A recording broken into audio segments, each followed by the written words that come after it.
Hi hello guys, ഇന്നൊന്ന് പുറത്ത് പോയിട്ട് വരാമെന്ന് വിചാരിച്ചു. വേറെ കൂടെ വല്യമ്മേരെ അവിടേക്കാണ് പോണേ. സംഭവം ഇന്ന് അവിടെ ചേച്ചിയൊക്കെ വരുന്നുണ്ടെന്ന് പറഞ്ഞു. അപ്പോൾ ഇന്ന് കുറച്ച് നേരം അവിടെ പോയി ടൈം സ്പെൻഡ് ചെയ്യാമെന്ന് വിചാരിച്ചു. നമ്മൾ ഓട്ടോയിലാണ് പോയത്.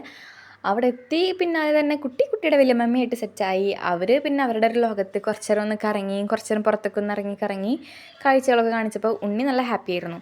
ആ ഒരു ഗ്യാപ്പിൽ ഞാനൊരു ചെറിയൊരു സിനിമയും കണ്ടു. ഫുള്ളല്ല, കുറച്ച്. പിന്നെ അതെ ഇവരും വന്നു. സമയം എന്തൊരു വേഗം പോയി ഇവരെല്ലാവരും വരുമ്പോൾ. പ്രത്യേകിച്ച് 2 മുതലുകളുണ്ടല്ലോ, സമയം എങ്ങനെ പോവാണ്ടിക്കുള്ള സമയം പോരാ ഞങ്ങൾക്ക് വരെ നോക്കാൻ.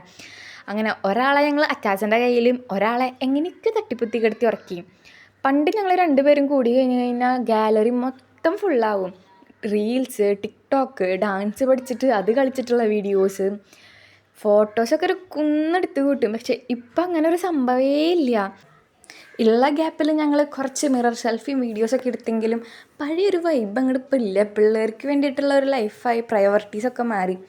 അങ്ങനെ ബാക്കി നേരം നമ്മൾ പിള്ളേരുടെ കുറച്ച് കളിപ്പാട്ടങ്ങളൊക്കെ എടുത്ത് അതുമായിരുന്നു ഗുസ്തി. പിന്നെ നമ്മൾ തപ്പി നടന്നപ്പോഴാണ് ഈ 2 ഡെക്കർ ഐറ്റംസ് കണ്ടത്. സംഭവം എനിക്ക് ഭയങ്കര ഇഷ്ടമായി, നല്ല ക്യൂട്ടായിട്ട് തോന്നി.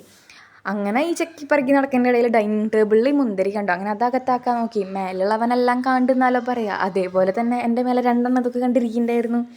പിന്നെ നമ്മൾ പുറത്തേക്കൊക്കെ പോകാമെന്നായിരുന്നു പ്ലാൻ ഇട്ടുണ്ടായിരുന്നത്. പക്ഷേ എനിക്ക് വേഗം വീട്ടിലേക്ക് എത്തേണ്ട ആവശ്യമുണ്ടായിരുന്നു. അത് കാരണം ആ പ്ലാനൊക്കെ ക്യാൻസലാക്കി വേറെ ദിവസം കറങ്ങാൻ പോകാമെന്നൊക്കെ സെറ്റാക്കിയിട്ട് ബാറ്റ്മാൻ്റെ പ്രൊട്ടക്ഷനിലോട് കൂടി നമ്മൾ വീട്ടിലേക്ക് തിരിക്കുകയാണ് ചെയ്തത്. പോണ വഴിയിലും പിള്ളേരൊക്കെ നല്ല മൂടായിരുന്നു, നല്ല അലമ്പ് പരിപാടികളായിരുന്നു. അങ്ങനെ വീടെത്തി. പിന്നെ എനിക്കൊന്ന് കിടന്ന് ഉറങ്ങണം എന്നുണ്ടായിരുന്നു. ഭാഗ്യത്തിന് എൻ്റെ കുഞ്ഞുമണി വേഗം കിടന്ന് ഉറങ്ങി. അപ്പം ഞാനും ഒരു ഉറക്കം പാസ്സാക്കി.